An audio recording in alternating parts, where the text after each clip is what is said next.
Most of you aren't subscribed. Make sure to subscribe, as it helps out the channel. Without further ado, the series starts with the kingdoms of Rofei, Paradil, Cansheep, Shoots, Sites and Missian all being absorbed by the kingdom of Ansel, ultimately making the land the Empire of Summerfirth. In the year 212, a boy calls out to his younger brother and sister, Cries and Ren, asking them to say a final goodbye to their father, watching as their father is finally put to rest.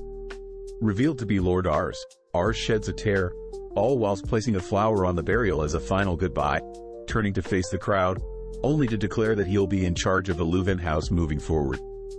Flashing back, we see an everyday business worker working his boring 9-to-5, getting ready for work one day, only to suffer a heart attack. Upon waking up, our MC is confused to see a lady admiring his looks, confused as to where he is. Spotting a flying dog, our MC learns the lady is his mother, spotting his child like a reflection in a metal tray. With the year being 200, our MC Ars Leuven was born in Lamberg within the kingdom of Missian. As 3 years pass by, a maid brings Ars some tea. Shocked to see the 3-year-old Ars is already capable of reading and writing. Ars narrates how he has a general idea of the overall Summerfirth's empire structure, noting how it's quite different to Earth. With the world being filled with magic, Ars reveals that his Leuven family is a noble household, owners of various houses within the land of Lamberg. As Ars walks around his mansion, Ars is grateful to have so many maids and cooks serve them, revealing that he has a skill that no one else has. With Ars sitting in on the house's night sparring, Ars spots 2 men dueling, using his secret appraisal skill on Malay Crystal, noting how Milias would be better off wielding a bow. Seeing Malay unable to keep up with his training partner, Ars asks if Milias has ever wielded a bow. But Milias states that it's not manly to fight from afar. Using his adorable looks, Ars convinces Milias to give the bow a go, but upon drawing the bow for the first time, Milias is able to flawlessly hit the center of his targets. With the other knights praising Milias for his newfound talent, the knights wonder how Ars knew Milias would be good with a bow. But Ars is forced to lie, knowing that his skill is too rare to reveal, sad that he can't appraise his own skills. That night as Ars joins his family for dinner, Ars' father, Raven Leuven, praises Ars for discovering Milias' bow skills, prompting Ars to scan his father's stats. Amazed that his father is capable of defeating 10 men at once with his martial arts skills coupled with his outrageous prowess stat. Getting serious, Raven tells Ars that he wants Ars to continue training this instinct of his, as one day he'll inherit his father's wealth. With Ars continuing to read up and learn about the Empire, Ars realizes that the whole Empire is corrupt, with peasants beginning to fight back.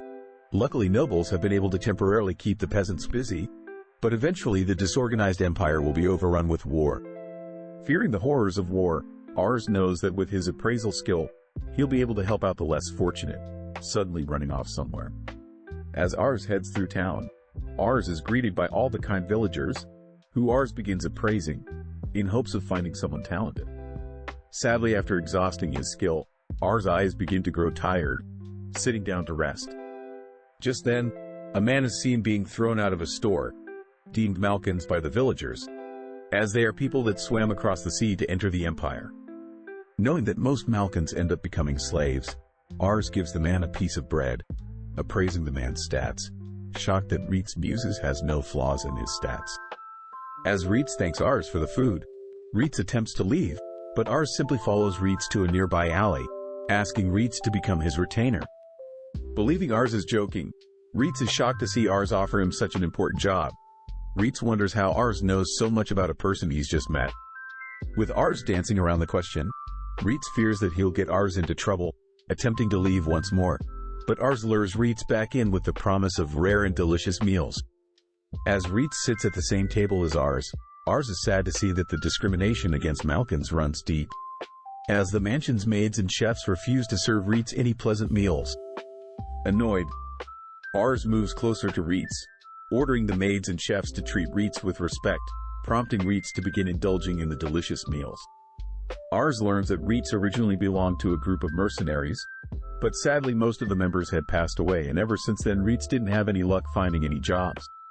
With one of the butlers asking Reitz to leave, Ars intervenes, stating that he wants Reitz as his retainer, telling Raven about Reitz. Ars' father flat out refuses to allow Reitz to serve Ars, stating that Malkans have never been heard of wielding skills that can rival nor surpass Summerfordians. Sad to see that his father also discriminates against Malkans, Ars asks that his father simply test Reitz, convincing his father to test Reitz himself. Ars' father states that if Reitz passes, Reitz will start off as a soldier for their family, pleasing Ars. But Ars' father coldly declares that he'll be dueling Reitz for their test. Nervous, Ars reveals that Reitz is only 14 years old, compared to his father that has years of combat experience, but Ars' father reassures Reitz that he'll be given a handicap. As Reitz agrees to the duel, they all follow Raven through the mansion, but Reitz asks why Ars is so persistent on his retainer. Upon hearing that Ars doesn't care about Reitz being a Malkan, Reitz is shocked to hear that Ars needs Reitz by his side for the future, promising to do his best. With everyone heading to the training area, several knights help prepare practice swords and an hourglass, only for Raven to announce that Reitz will win if he lands a single blow within the allotted time. With Ars revealing that his father Raven is by far the strongest within their land, Reitz and Raven begin their duel, prompting Raven to dash forward only for Reitz to barely avoid, having sensed Raven's murderous intent. Reitz is amazed at Raven's speed and power, forced to defend each consecutive strike. But at the same time the knights remark how Raven, even when holding back, dominates the knights, but Reitz seems to be holding his own. Sadly at that moment, Reitz is caught off guard, struck to the ground, but seeing Ars still having hope in him, Reitz gets back up, glaring at Raven. Dashing forward, Reitz slips under Raven's initial slash, using a nearby window to temporarily blind Raven, only to cleave his sword at Raven from above. Sadly, Raven is able to flawlessly block the blow, but announces that the duel is over, revealing that Reitz had cut some of Raven's hair. With everyone amazed, Raven promises to recruit Reitz as a knight, amazed that Ars had once again discovered someone very talented. Raven admits that he had feared Ars would have trouble navigating the world, but is excited to see what Ars will become in the future, jokingly suggesting Ars aim for the Emperor. With the existing knights accepting Reitz as their own, we cut to Reitz all suited up, reporting that he has begun taking up chores around the house. Reitz reiterates his gratitude for Ars, promising to spend his life serving Ars. With several months passing by, Reitz is seen helping out across the mansion, helping move things around, continuing to spar with the mansion's knights, and has even begun studying. In no time, Ars had noticed that Reitz's ingenuity had risen to 89, making Reitz loved by everyone in the household within the domain, especially the maids. As Ars and Reitz studies together, Ars recaps that the continent had originally been split into 7 kingdoms, but since the kingdom of Ansel had access to other continents, it eventually overtook the entire continent, hence the birth of the Empire Summerfirth. It's revealed that the king Anathas Bidoras ultimately claimed the throne for the empire, and began his rule 203 years ago. Reitz adds that the Summerfirth Empire is slowly crumbling, as the current sovereign, Bidoras VII, is only 8 years old, and is being influenced by his corrupt retainers. It's due to this corruption that several areas had begun to revolt against the empire, something Ars knows about since his father Raven had to be dispatched to deal with. Fearing that things may escalate, Ars reasons that he needs to gather more powerful and trusted allies quickly. But Ars asks Reitz where he thinks the next revolt may occur. Reitz states that he believes the Mysian province is the most likely location, adding that the current governor, Amador Salamakaya, is old and destined to pass away. Reitz reveals that the governor has 2 sons, but due to their rivalry for the throne, it's inevitable that the sons wage war against one another. Hearing this, Ars gets worried, as his father will have to intervene and pick a side. But Reitz reminds Ars that Raven won't be able to decide for himself which side he should fight for. Ars states that their home of Lamberg resides in the province of Mysian, specifically the Canar district, meaning Raven serves under the Canar headman. Deep in thought, Ars wonders how he can support his father if they are ever put on a losing fight, but just then Reitz gets excited, reminding Ars that this is their perfect chance to show how skilled they both are. With Ars and Reitz heading to town, they run into Ars' father, Raven, amazed that Raven is training harder than ever. When Raven hears that Ars plans to scout more promising recruits, Raven suggests Ars focus on recruiting magic users, which Reitz knows can drastically change the flow of a fight. Ars remembers a time when Raven had gifted him magical artifact, hoping to see Ars' magical capabilities, but was embarrassed to see Ars was non-compatible with magic. With Ars and Reitz heading to town on horseback, They make it to the town of Canare, a location REIT states houses 50,000 people. Since the town is the capital of Canare, the town houses the Pyers family, the rulers of the Canare district. Glancing around, Ars is amazed at how wealthy everyone looks, declaring that he intends to make the people in his hometown of Lamberg rich as well. With so many people nearby, Ars begins appraising everyone, spotting various skills from various people. Sadly, after some time, Ars takes a break, revealing that although people may have talents for certain skills, if they don't have the necessary aptitudes of said skills, they simply won't be of use. As the two continue their way around town, Ars suddenly stops, spotting various homeless people hidden away within an alley. Upon seeing Ars' terrified expression, REIT states that where there are wealthy people, there is bound to be unfortunate souls. But before Ars can say anything, REIT cuts Ars off, reminding Ars that he can't help everyone, not yet at least. Knowing that REIT is correct, Ars promises to strive for a domain that can welcome anyone no matter their situation, impressing REIT. But at the same time we see someone listening to their conversation. Finally stumbling onto a market area of town, Ars is completely amazed at the variety of products, drawn towards a stand that sells dragon eggs imported from the northern continent. As Ars dreams of owning a dragon as a pet, Ars rushes to purchase several eggs, but REIT suddenly pulls out a knife. As REIT threatens the store owner with a knife, REIT states that trade with the northern continent was banned recently, deducing that the eggs were possibly smuggled. Plus, real dragon eggs would need high temperatures to hatch, whereas the present ones have fake spots on them, allowing REIT to conclude that the fake dragon eggs are in fact giant lizard eggs. Seeing the store owner trying to scam his master, REIT prepares to slay the store owner, but Ars tugs on REIT's suit, diffusing the situation. Although Ars appreciates REIT from protecting him, Ars notes how he better learn about these things as well, but they both stop for lunch.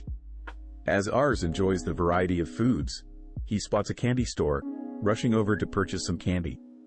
Just then a person bumps into Ars, using the opportunity to steal Ars' wallet, prompting REIT and Ars to pursue them.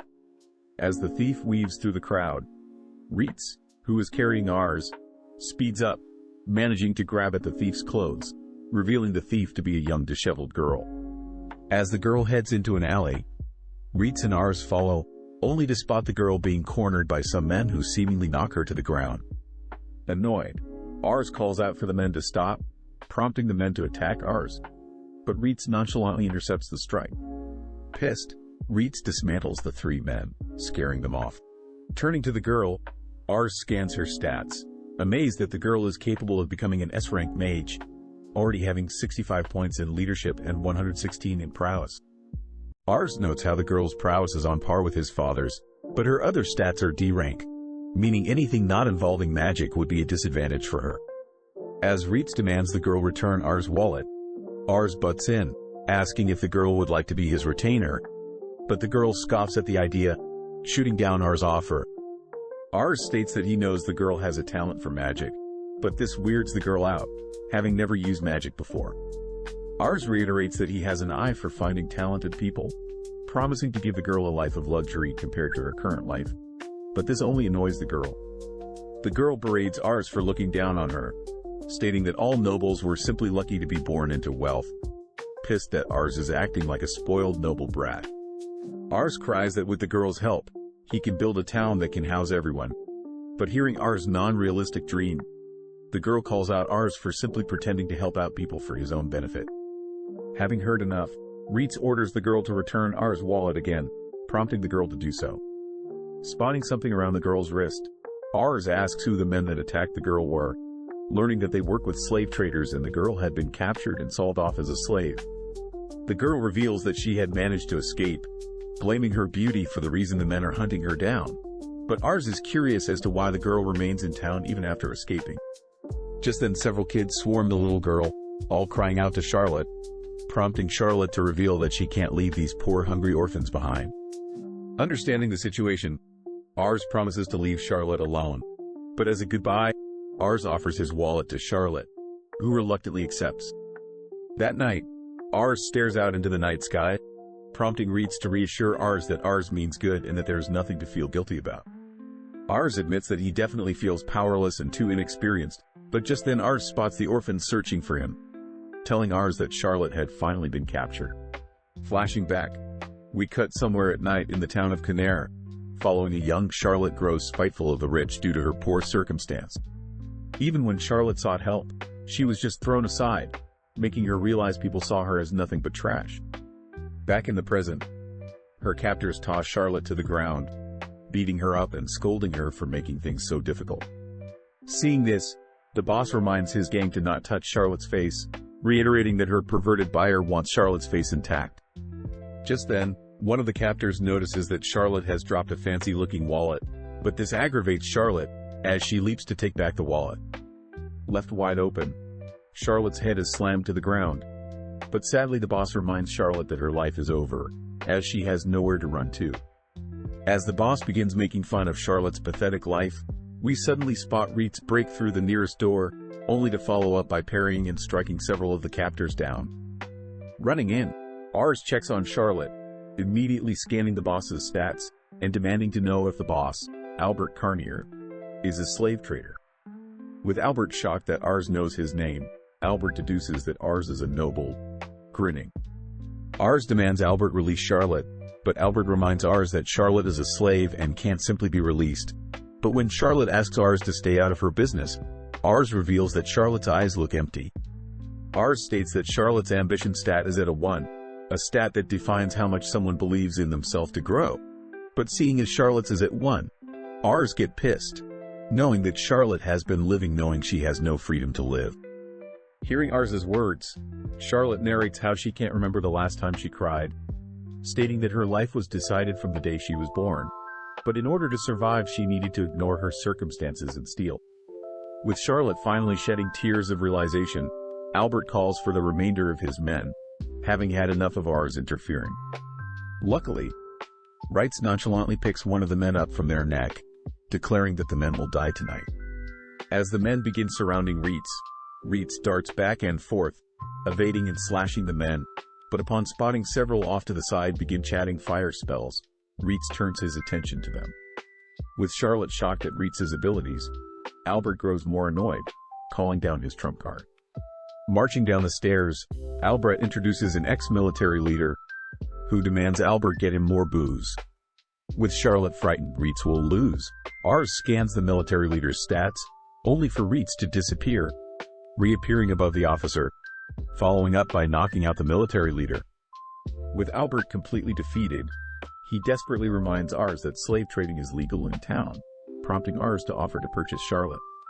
When Albert stubbornly refuses, Reitz states that they will be taking Charlotte regardless, meaning Ars is being nice and protecting Albert's reputation. Knowing that there is nothing else he can do, Albert accepts, exciting Ars, as he reveals some people are awaiting Charlotte's return. Grateful, Charlotte asks if she can visit somewhere first, taking Ars and Reitz up a steep hill, only to reveal the vast and beautiful scenery. Charlotte states the view is a breath of fresh air and secret spot she keeps to herself, but this makes Ars wonder why Charlotte is willing to share the spot with them. Turning to face Ars, Charlotte asks why Ars wants to build a town of all things, but gets shocked hearing Ars say he likes children.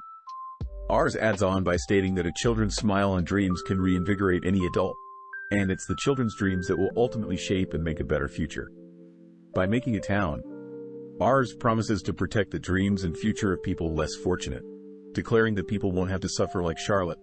But Ars suddenly realizes that he's rambling on. Impressed, Charlotte agrees to be Ars's retainer, if it means that the children she's been looking after can have a better future as well. Changing topics, Reitz takes out a magical artifact he picked up from the slave captors earlier, stating that he's curious how capable Charlotte is with magic. As Reitz hands Charlotte the artifact and teaches her how to cast a spell, Ars gets excited, wondering how powerful someone with S-rank capabilities is. Now ready, Charlotte raises up her hand, casting a simple fire spell, only for a massive swarm of energy to form around her palm, only to be shot into the air, creating a massive explosion.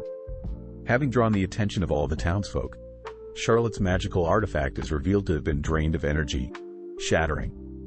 With Charlotte asking if Ars is impressed, Ars is completely filled with excitement, which Reitz is forced to admit he's amazed as well.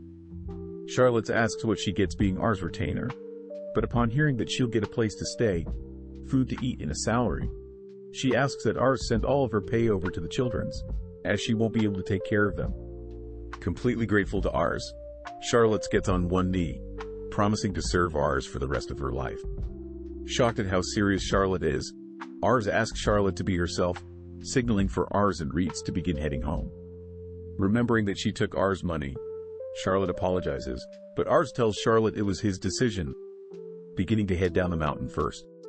As Charlotte thinks about what Ars' future entails, we cut to Charlotte saying her final goodbye to the children she's been taking care of, all whilst Ars wonders if he can really make a great city.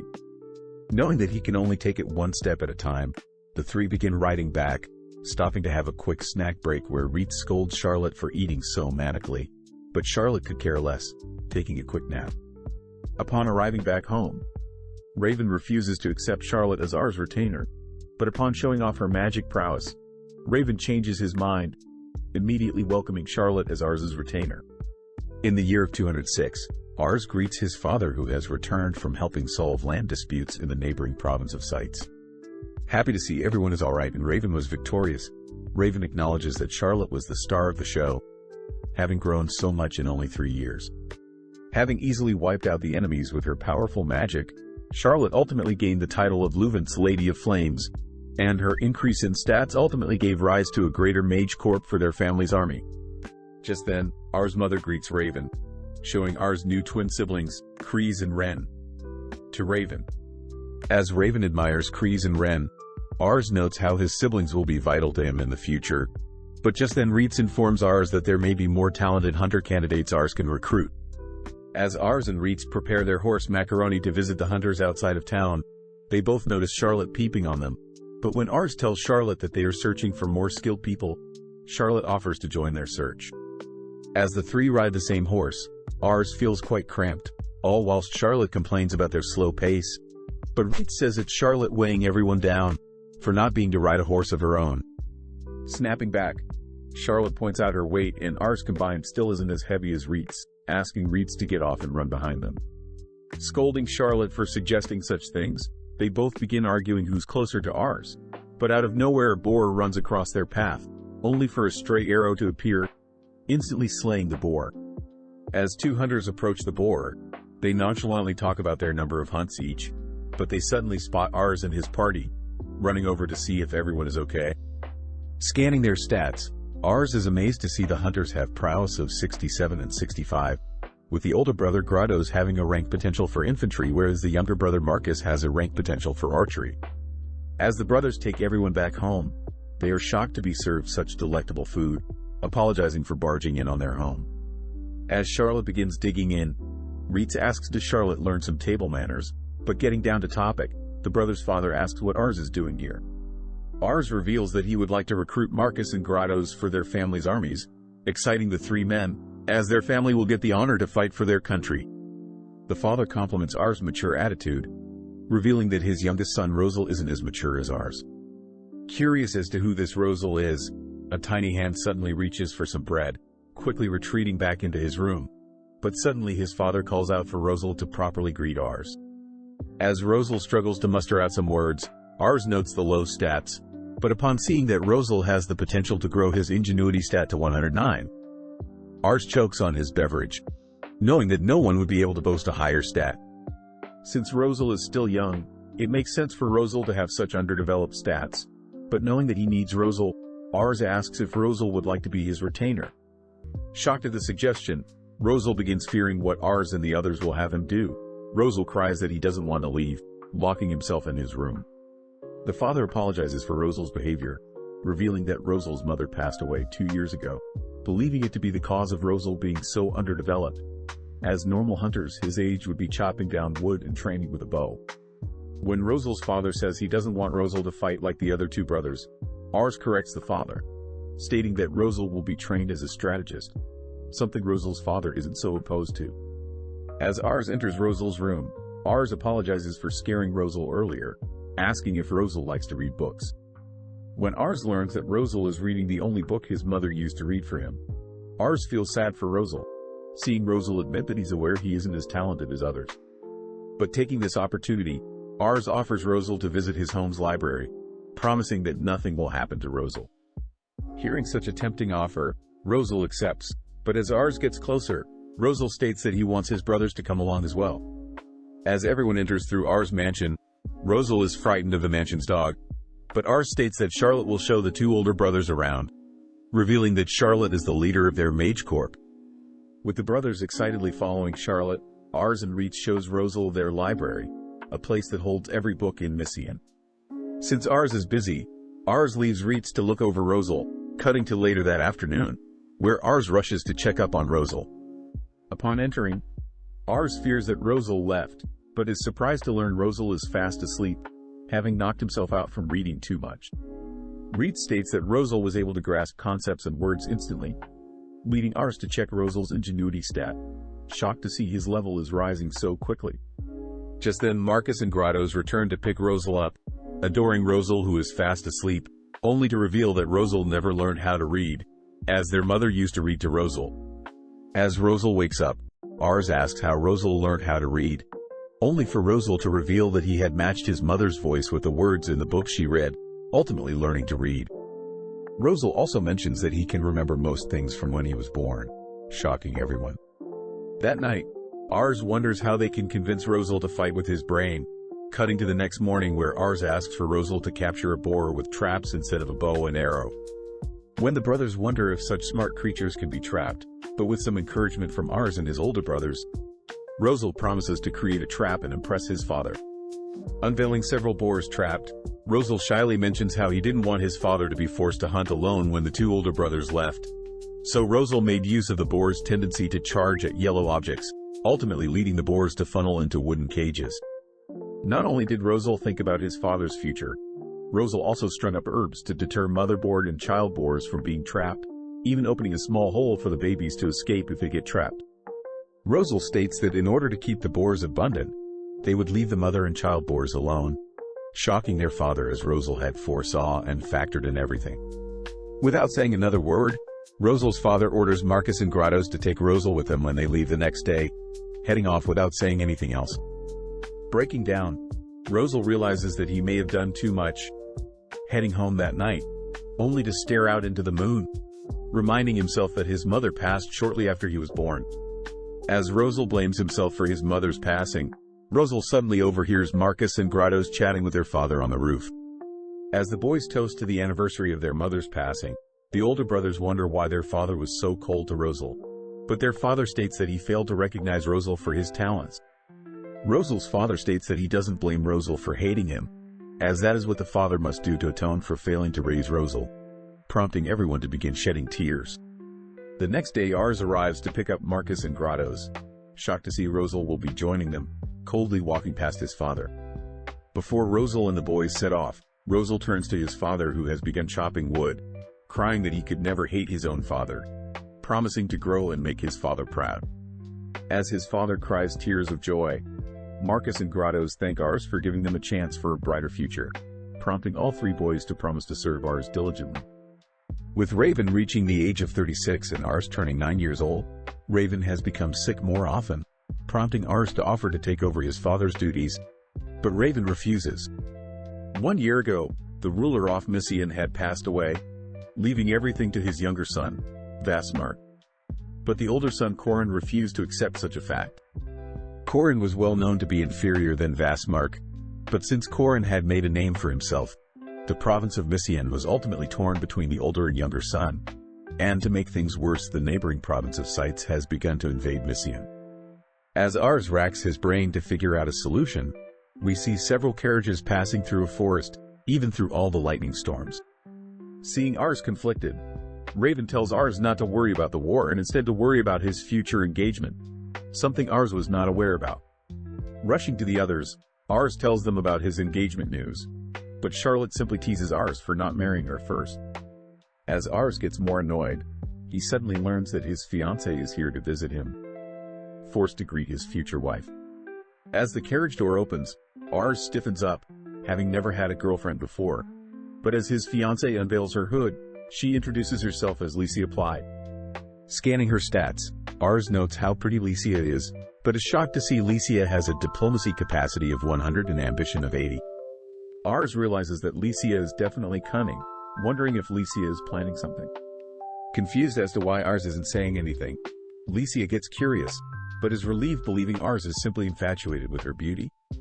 Offering to show everyone around his home, Ars suddenly spots Reitz running by, prompting Licia's butler to become disgusted spotting a Malkin in the mansion. But Licia silences her butler, reminding her butler that Reitz is quite formidable, ordering her butler to apologize.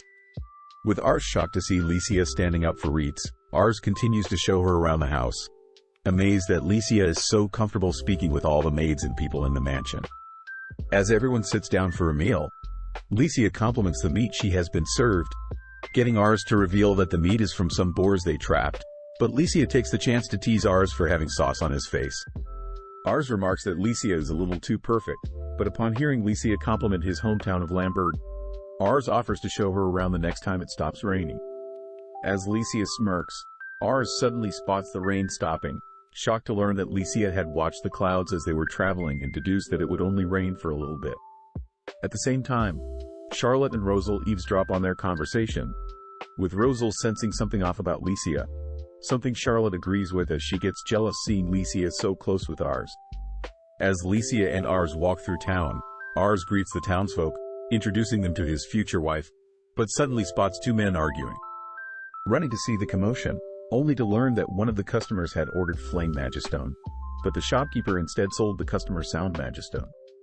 Ars fears that if he isn't able to resolve the issue, Licia will consider Ars useless, but just then Charlotte appears, threatening to men to settle down or else she'll blow everything up. Intervening, Licia diverts the conversation, instead bringing up how famous Charlotte is, getting Charlotte to stand down for now. Turning to Ars, Licia offers to resolve the situation, asking Ars to do her a favor afterwards. Approaching the men, Licia stops the men from fighting, introducing herself as Ars' future wife, temporarily stopping the men as they congratulate Ars. Licia suggests that the customers sell their soundstone to her, offering to pay a decent price for the stone. As for the shopkeeper, Licia offers to sell any amount of flamestone the shopkeeper is willing to buy. Licia also mentions how everything was Ars' idea, prompting both men to thank Ars, promising to use contracts next time. But Ars can't be more amazed at how smart Licia is. As the sun begins to set, Ars apologizes for having Licia follow him around town, but just then Charlotte butts in, praising Licia for earlier, but Charlotte still doesn't accept Licia as Ars' future wife. With Ars and Licia now alone, Licia cashes in on that favor Ars gave her, asking what type of girl Ars truly liked. Completely caught off guard, Ars wonders what Licia is scheming, but knows that since Licia is far more smarter than him, Ars chooses to answer truthfully. Ars cries that he wants to marry someone that is truthful and honest, but without saying another word, Licia and Ars head home, leading to later that night where Licia has dinner with everyone, followed by Charlotte putting on a magic show, only for everyone to head to bed. Since Licia is staying the night, Ars heads to bed early knowing that he'll have to entertain her tomorrow as well, but as he sits on his bed, he realizes that Licia had been waiting for him. Stopping Ars for screaming, Licia states that she wants to have an honest conversation with Ars, prompting Ars to serve up some tea. As Ars asks what Licia wants to talk about, Licia asks once again what Ars thinks of her, revealing that she has a knack of detecting what people think of her with a single glance, coupled with the ability to put people at ease with a few minutes of conversation. But Licia had noticed that Ars only grew more suspicious of her, the more time they spent together, wondering why Ars is so scared of her. Ars realizes that he had made Licia feel so sad all this time, choosing to reveal his appraisal eye that allowed him to see Licia's outrageous diplomacy and ambition stat. And that is what ultimately made Ars suspect Licia had an ulterior motive. Shocked to hear that, Licia admits that she is quite ambitious, shyly uttering that she strives to have a man fall in love with her. But seeing Ars freeze, Licia cries for Ars to say something. As Ars tries to fill in the awkward silence, Ars realizes that it's completely natural for a girl like Licia to strive to marry a powerful man. But Ars knows that neither his family nor himself can live up to Licia's expectations. Speaking up, Licia is finally happy to be able to read what Ars is thinking, stating that although Ars is not yet where he wants to be, Licia believes that Ars along with his family have the potential of becoming great and powerful in the future. Licia also mentions how the townsfolk treated Ars like their family, something Licia believes every lord should strive for, ultimately admitting that Ars is the one she wants to marry. As both Ars and Licia part ways for the night, Ars scolds himself for beginning so awkwardly, only to cut to Licia outside. also scolding herself for being awkward. But Licia is grateful she has finally found someone that she can speak truthfully with. Licia thinks about how she was born around scummy nobles who would lie to each other in order for their own benefit. But one day Licia had watched a female noble worm her way into a marriage with a powerful man. Licia had strived to marry the most powerful man she could find, using her skill to also lie and get on people's good side, initially planning on only befriending and using Ars. But as Licia spent time with Ars walking around Lamberg, Licia realized how genuine and kind Ars was, not only to her but to everyone no matter their status, ultimately falling in love with Ars. Licia states that she wants to know what type of future Ars plans on creating, vowing to crush those who stand in Ars' way. Cutting to several days later where Ars is seen writing to Licia updating her on his life. As Ars thinks about the last time Licia had visited him, Ars gets shy knowing Licia is dead set on marrying Ars. But Ars writes that luckily Raven is recovering well and the current wars in Nemesina have quieted down a bit. With some more time passing, Ars learns that his father is getting weaker by the day, wishing for some more time to repay his father for all he's done. Elsewhere in the castle of REINCARNATES, we see an assassin successfully take the life of the old governor. But when the guards corner the assassin chooses to take his own life. Having heard the news, Raven sits with Ars and his party, asking Rosal what he thinks of the Mysian governor being assassinated. Rosal believes that there will be war soon, something Raven knew would happen, meaning the brothers Corin and Vasmark will finally start a war for the throne. Since the Lord of the Canare district, Lord Lumera, will fight for the elder brother Corin, Raven states that they'll be fighting alongside Corin as well. Raven tells Reitz to prepare the troops, expecting a letter from Lord Lumera. But as Raven tries to get out of bed, he suddenly collapses. With the letter from Lumera arriving, Ars learns that Raven must gather his troops within 3 days, but Ars states that since his father is unable to get out of bed, he'll be the one to go in his father's place. As Ars and his party set out to the town of Canare, they greet the guard outside the castle, informing the guard that Ars will be representing Raven. When the guard questions if Ars is capable of taking over for Raven, Charlotte speaks up, making the guard realize that he's standing before Charlotte, the Lady of Flames, and Reitz the Reaper. As they are guided through the castle, Ars gets teased for being nervous, but they suddenly run into the headman for Lord Lumera, Menes Renard. With Ars introducing himself, Menes prays that Raven gets well, prompting Ars to scan Menes's stats. Amazed that Menes is an above average for all attributes. Taking the opportunity, Menes attempts to offer Reitz and Charlotte a job, but they both refuse, having sworn loyalty to Ars. With Ars being guided to the official meeting room, Ars awkwardly introduces himself, but feels out of place when none of the elderly men speak up. Upon taking a seat at the table, the Lord of Cumier, Kral Orslo, speaks up, praising Ars for his confident entrance, someone Ars used to play with when he was younger. When Kral offers Ars some cookies, Ars notices another man glaring at him, but out of nowhere Lord Lumera enters the room, prompting everyone to get up and bow. Amazed by the aura that Lord Lumera Pyres emits, Ars scans Lumera's stats, noticing that Lumera doesn't necessarily boast any unique stats, but combined with Menes, they are quite the influential duo. Getting the meeting started, Lumera apologizes for the sudden meeting, but states that with war about to break out, they'll all be fighting alongside the elder brother, Corin. With Lumera confirming that there are no objections, Lumera reminds everyone that the province of Sites will try to attack during the war as well, officially ending the meeting. Having held in all his nerves, Ars lets out a sigh of relief, but realizes that Lumera is beside him, apologizing for his manners. Lumera reassures Ars not to be so stiff around him, praising Ars for walking in Raven's footsteps and growing an army to such a high caliber, especially only at the age of 11. With Lumera telling Ars he expects great things, Lumera takes his leave, prompting the other man to finally confront Ars. The man introduces himself as Hammond, the lord of the domain Torbaquista, and also the father of Licia. Wondering what Hammond wants to speak about, Ars learns that Hammond had heard that Ars had stopped writing to Licia, apologizing as Ars had been spending time looking after Raven and thinking about the upcoming war. Hammond states that Licia speaks highly of Ars, having been more open with her feelings recently. Something Hammond had never seen before, as Licia used to be more obedient, especially growing up amidst conflicts between nobles. Hammond states that he blames himself for allowing his daughter to suffer at such a young age, apologizing for forcing Ars to marry Licia. But Ars reassures Hammond that he chose to take on Lycia's burden. With Hammond satisfied with Ars' response, Ars returns to tell Raven everything that transpired, confirming that they will be indeed fighting alongside the older brother. Seeing as Ars attended the meeting while telling him, Raven praises Ars for finally becoming a man, having worried that Ars was still too naive.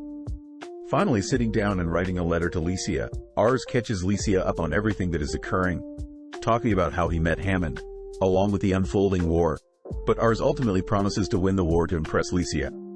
Joining his men in training, Ars stands no chance against Reitz, worried that everyone but himself is growing stronger. Ars begins thinking about his mock battle he had earlier, disappointed to see that he was completely outmatched, and even failed to defend himself when attacked. Seeing as he has been relying on Charlotte and Reitz, Ars racks his brain, wondering how he can be useful in battle, but just then Rosal rushes in with a letter. Rosal reports that Sites has begun to invade Cumier, the domain belonging to Krull, and seeing as Cumier is right next to Lamberg, they have no choice but to defend Cumier.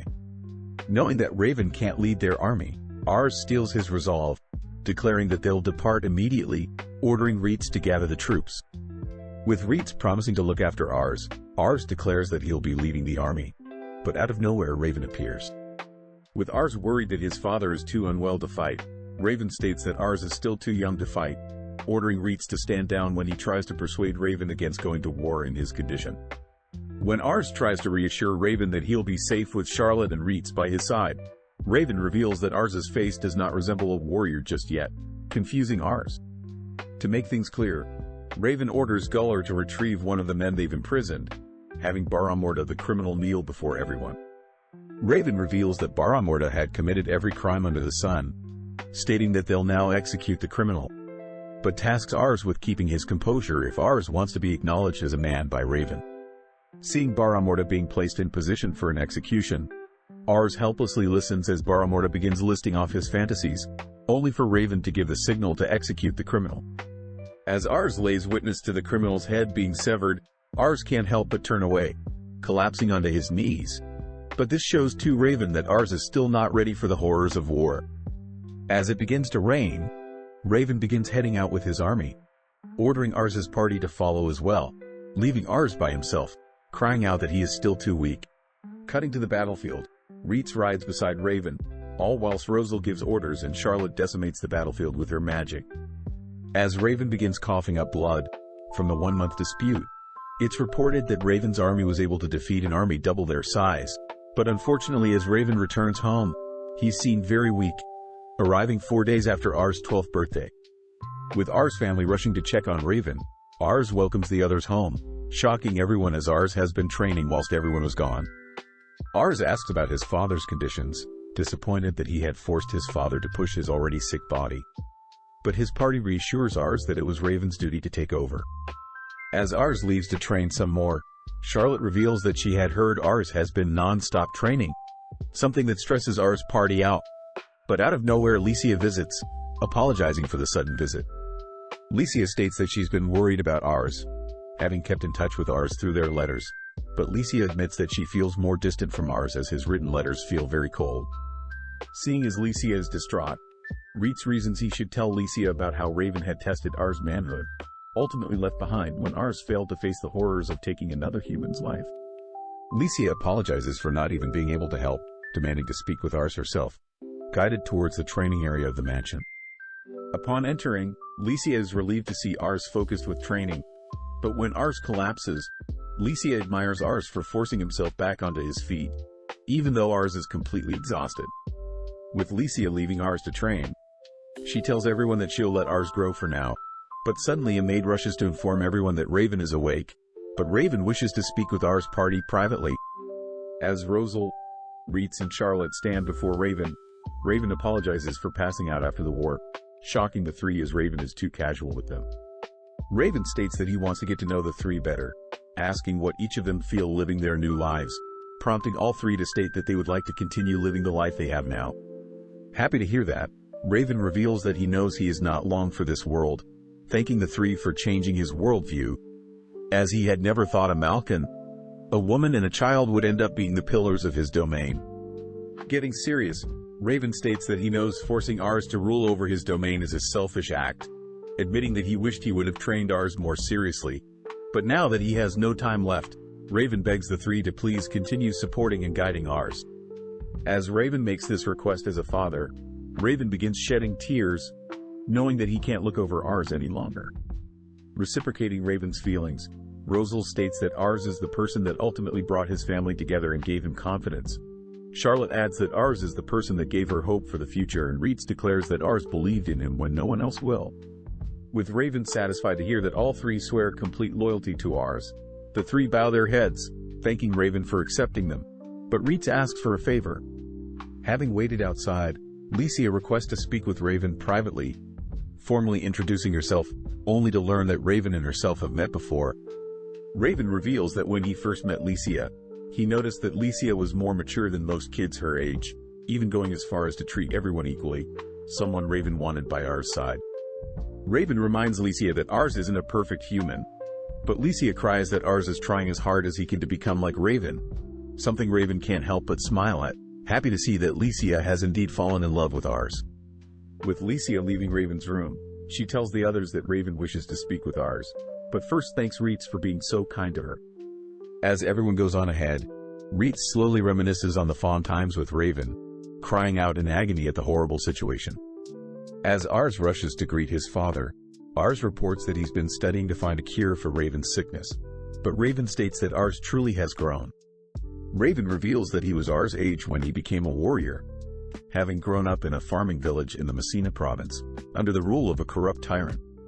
One day Raven had run away at 10, visiting the cities, only to lay eyes on the admirable lord of the town. From that day on, Raven trained his sword skills, climbing the ranks from a soldier to a lord only to finally be granted his own domain. As Raven begins thinking fondly of his past, Raven suddenly begins coughing profusely, reminding Ars that his poor health is not Ars' fault. With Ars holding back his tears, Ars declares that he will take over Raven's duties whenever Raven wants him to, impressing Raven as he sees Ars as more prepared than ever. When Raven apologizes for having Ars be burdened by everything, Ars reassures Raven that he's grateful to be Raven's son, spending the entire night learning about his father's history. As Ars and his family sit through the night telling stories to each other, we cut to the next day where Raven had finally passed away, the 212th year of the Summerfirth calendar, where everyone sends Raven off with a proper ceremony. During the ceremony, Ars calls for his siblings, cries and Ren to say goodbye to Raven, only for Ars himself to approach his father, placing a single flower on Raven's casket. Ars declares that he knows he's not as competent as his father, but Ars promises to take care of everyone just like Raven has been, asking for everyone to support him, prompting all the townsfolk to cheer Ars on. At the same time, Charlotte remembers a time during a battle where Raven had instructed Charlotte to save her energy for when she needs to fight alongside Ars. Rosal remembers a time when Raven had instructed Rosal to take it easy and not push himself so much, especially being a child. Licia thinks back on their chat the previous night, promising to remain by Ars' side, only for Ars to officially declare he'll be taking over as master of the Leuven house, prompting everyone to kneel before their new master. That evening, we cut into town where a lady is seen drunk, overhearing some men talk about the Missian brothers' most recent dispute over the throne, demanding to know more about the dispute. With 3 months passing since Raven's death, Ars visits Raven's grave, apologizing for not meeting Raven's expectations yet, but promises he'll make his father proud with the help of his allies. At the castle of Canaire, Lumera, Krall and Hammond all pray out of respect for Raven's passing, only for Lumera to declare that Ars will now take over as head of the House of Leuven. As Ars declares that he'll do his best, Krall and Hammond both praise how much Ars has grown, only for Lumera to state that Ars is now their equal. Officially starting the meeting, Lumera reveals that the older brother Corin has finalized their army, meaning that the real war will begin soon, but Menas steps up to explain extra details. Menas states that the capital of Missian, REINCARNATES, is currently under rule by the younger brother Vasmark.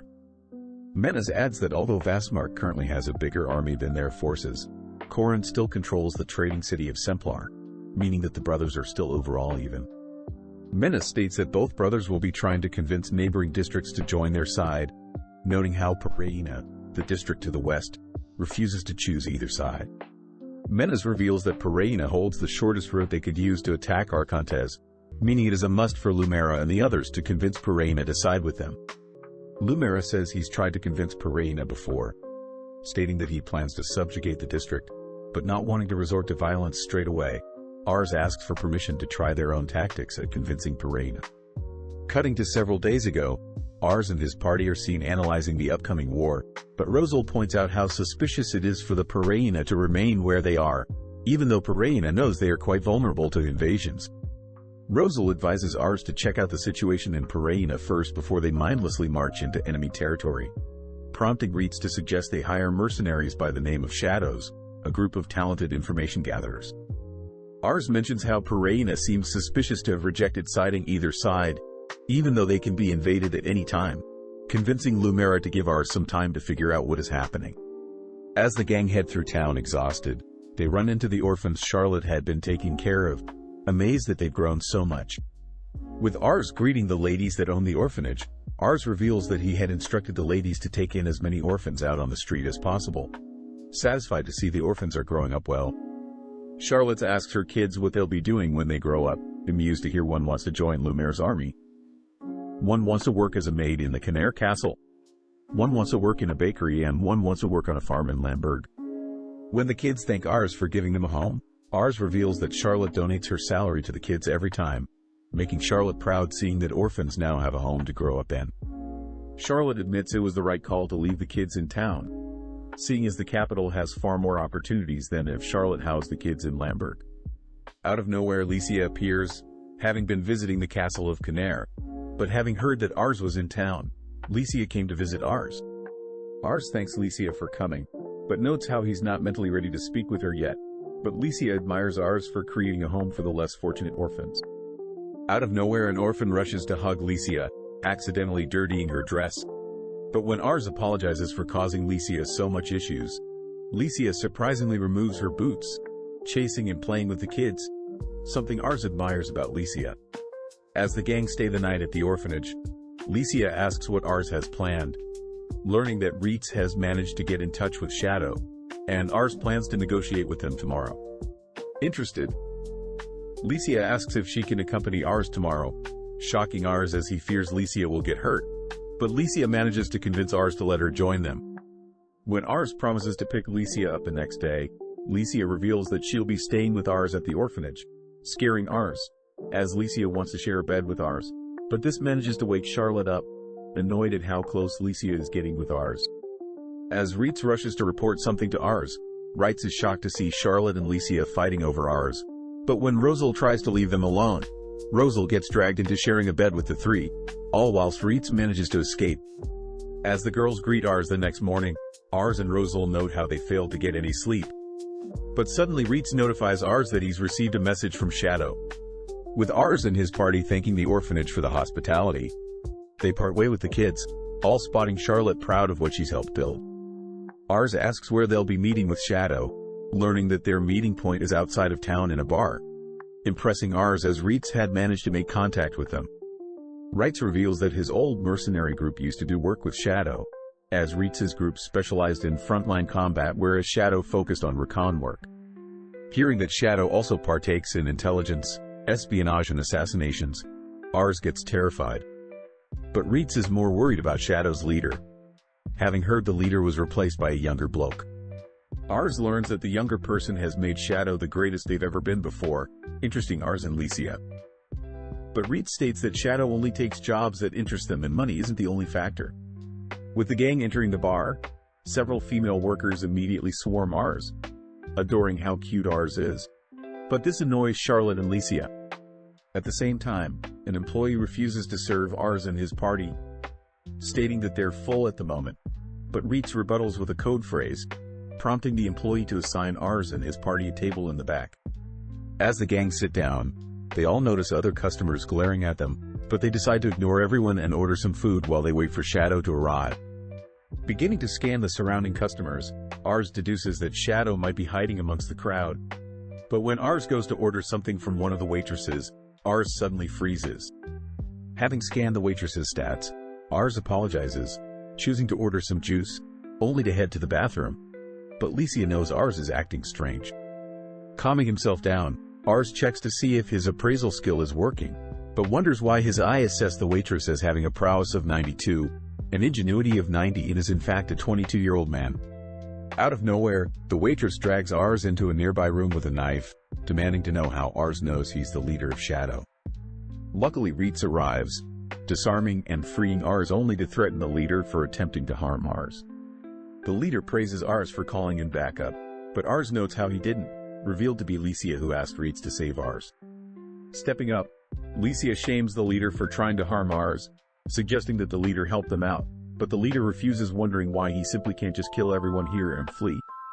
Licia reveals that she knows the leader wouldn't be able to escape now that Reitz is here. But as Ars shakes, seeing how serious everyone is, the leader asks what if he manages to escape, prompting Licia to state she'll devote her entire life hunting the leader down. Breaking into laughter, the leader admits that Licia has got him cornered, asking Ars how he knew who he was, but doesn't trust Ars, when Ars says he has an appraisal on. To prove it, Ars calls the leader Mazik, a name the leader threw away a long time ago, now going by the name Fam.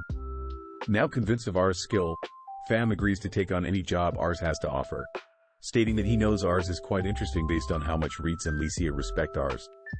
As Fam asks to speak more privately in the back, Ars thanks the two for saving him, learning that Licia had deduced the waitress was Shadow's leader based on Ars' shocked expression. As they all head to a more private room, Ars asks Fam to investigate Pereira, surprised to hear that Fam will take 1 gold for the job, agreeing to meet back within 5 days. Check out one of our other videos on the screen or in the info card above. Subscribe, like, and comment.